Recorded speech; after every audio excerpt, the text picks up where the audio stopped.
심야에 숨겨진 공포 맛집 공포식당 루아. 오늘의 이야기.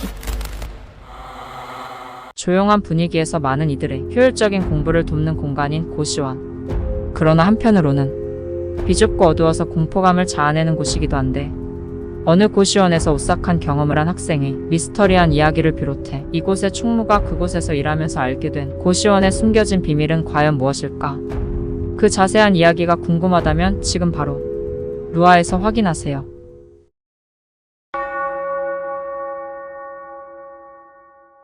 안녕하세요. 공포 맛집 루아의 매니저 루아입니다.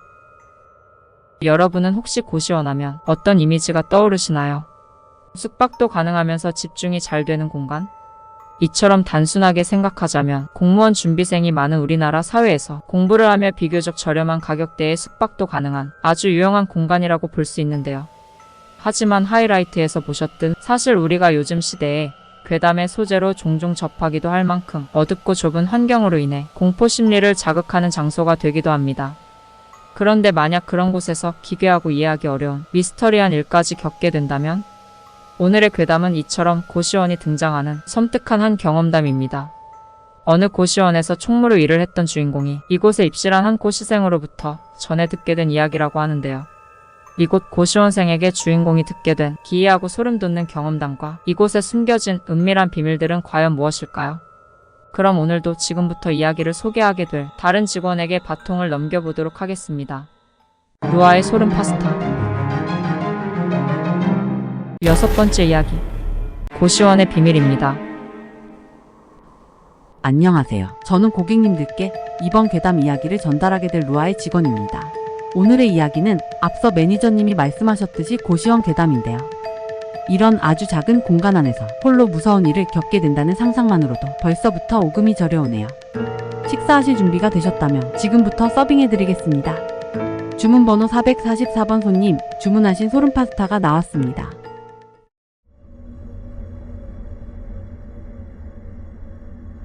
안녕하세요. 이 이야기는 제가 노량진에서 수험생활을 하던 시절 있었던 일입니다. 이때 저는 1년에 단 한 번밖에 없는 시험을 준비 중이었던지라 공부가 매우 시급한 상태였는데요. 그로 인해 공무원 준비생들의 메카라 할 수 있는 노량진에서 오래 지내야 했습니다. 그러나 공부로 인해 부모님에게 경제적 보탬이 될 부분이 부족하다는 생각이 들어서 두 가지를 모두 충족할 만한 방안이 없을까 고민 중이었죠. 그러던 차에 어느 한 고시원에서 총무를 구한다는 정보를 접하고 면접에 응하게 되었습니다. 다행히 면접에 붙어 고시원 총무로서 일을 할 수 있게 되었으나 제가 일하게 된 고시원의 사장이 무척 깐깐하다는 점이 다소 단점이었는데요. 그 점이 약간 힘들긴 했지만 일하는 건 나름 괜찮았습니다. 그런데 제가 막 고시원 총무 근무를 위해 그 고시원으로 짐을 싸들고 입실하러 간 날, 고시원은 리모델링으로 분주한 타이밍이었죠. 그로 인해서 입실 첫날부터 저는 2주간 평소보다 더 많은 업무량을 감당해야 했습니다. 그렇게 2주간의 바쁜 시간들이 흐르고 이제 좀 안정되나 싶을 때쯤 여러 사람들이 제가 일한 고시원에 방문하기 시작했죠.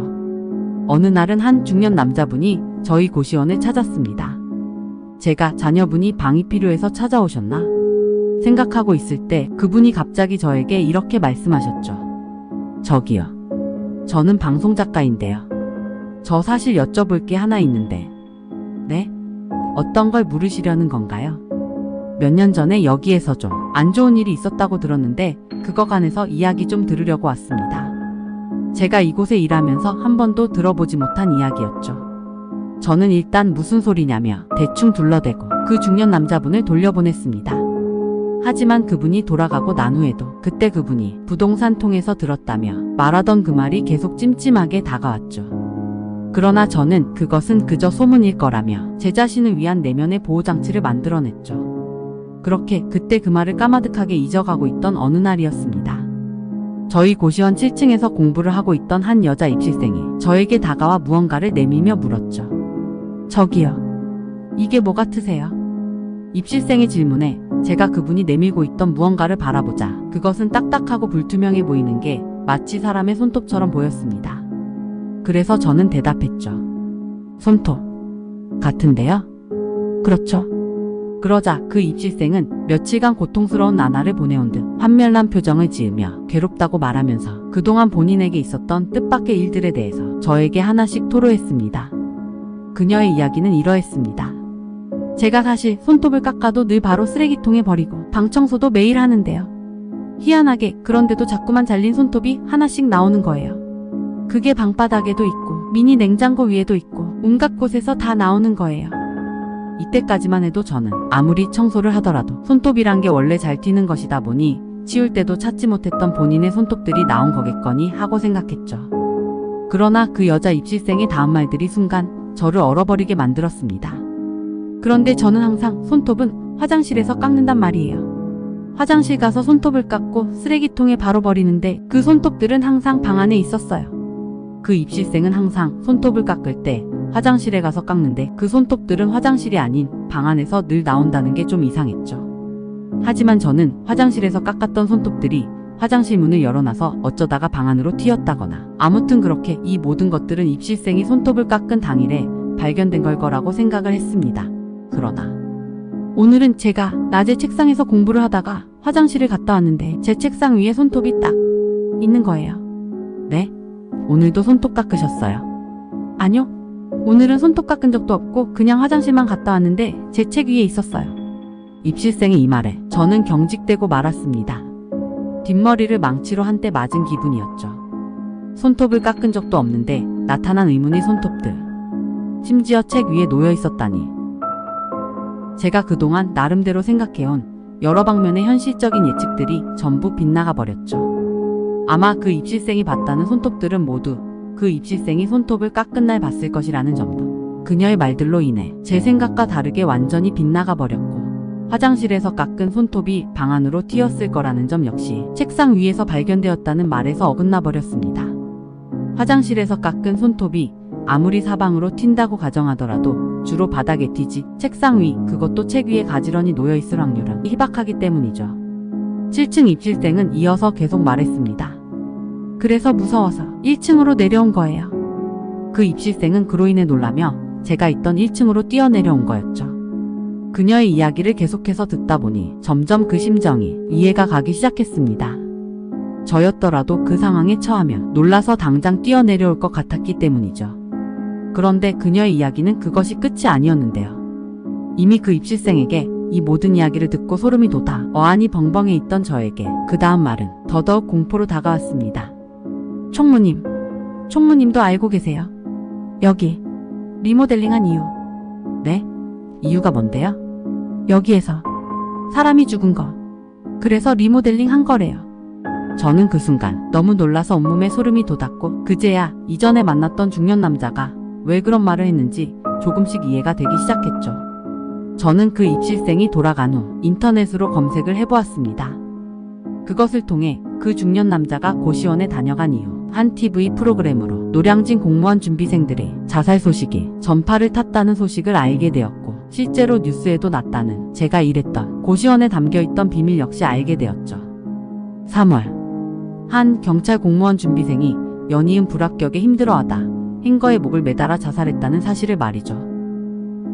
사실 그동안 입시생들이 저에게 자주 했던 말이 하나 있었습니다. 총무님, 왜 여기는 행거가 없어요? 옷을 걸 수가 없어서 너무 불편해요. 그 말을 들을 때마다 저도 이유를 몰라 대답하기가 어려웠는데 제가 이것에 대해 물을 때마다 사장님은 그저 미관상 보기 안 좋아서 없앴다 라고 대답했죠.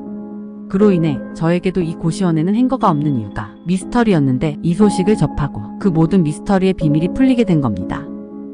이를 계기로 저는 짠순이인 사장이 왜 급작스럽게 리모델링까지 진행하게 되었는지 알게 되었죠. 그런데 무엇보다 공포스러웠던 것은 그분이 생을 달리한 그 방이 제가 있던 방이 바로 위층이었다는 점이었습니다. 저는 그 입시생처럼 특별한 공포스러운 경험을 한 것은 없다는 점에 그나마 위안을 삼았지만 대신 그 기억으로 인해 이 일은 오래 하지 못하고 그만둘 수밖에 없었습니다. 저 외에도 이전에 이곳에서 일을 했던 다른 총무들도 대부분 이 사실을 알고 저처럼 일찍이 그만두었다고 하더라고요. 그런데 노량진에서 이처럼 생을 마감한 입시생들은 저희 고시원 말고도 많았다고 해요. 그걸 알고 난 후로는 무서운 한편으로 안타깝게 다가오기도 했죠. 얼마나 힘들었으면 그런 선택을 한 사람들이 많았을까 싶어서 말입니다. 여기까지가 제가 예전에 한 고시원에서 총무를 하면서 입시생으로부터 듣게 된 괴담인데요. 앞에서 말씀드렸듯이 이 모든 진실을 알게 되면서 어느 정도의 미스터리는 풀렸지만 아직까지도 의문이고 소름 돋는 부분이 있습니다. 그것은 바로 그 입시생이 보았다는 의문의 손톱들인데요. 고시원에 담긴 사연의 미스터리는 풀렸지만 아직까지 이 기묘한 일에 대해서는 미스터리가 풀리지 않은 상태입니다. 과연 그때 그 입시생이 방안 곳곳에서 보게 된 손톱들은 누구의 것일까요? 사람이 아닌 누군가의 것일까요? 혹은 그 입시생의 손톱을 이용한 귀신의 장난이었을까요? 아직까지도 많은 의문이 남습니다.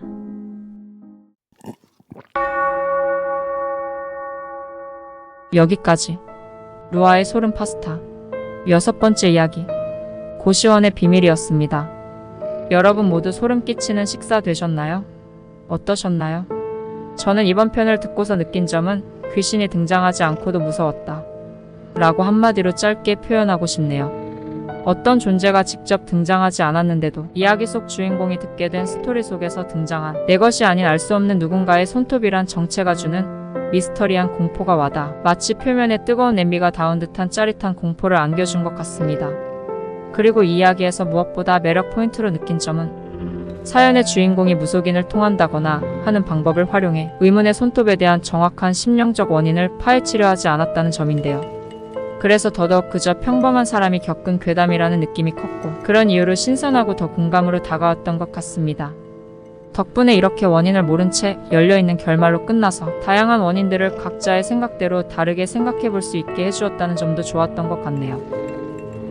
류인 여러분에게도 오늘의 이야기가 이처럼 흥미롭고 값진 스토리가 되셨기를 바라면서 그럼 저는 다음에도 간담이 서늘해지는 면발과 짜릿한 양념이 어우러진 소름맛 파스타로 고객 여러분을 찾아뵙겠습니다.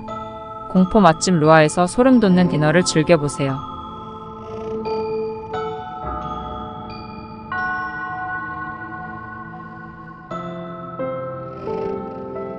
방송이 끝나기 전 오늘의 내용이 마음에 드셨다면 구독과 좋아요, 알림 설정도 잊지 말아주세요.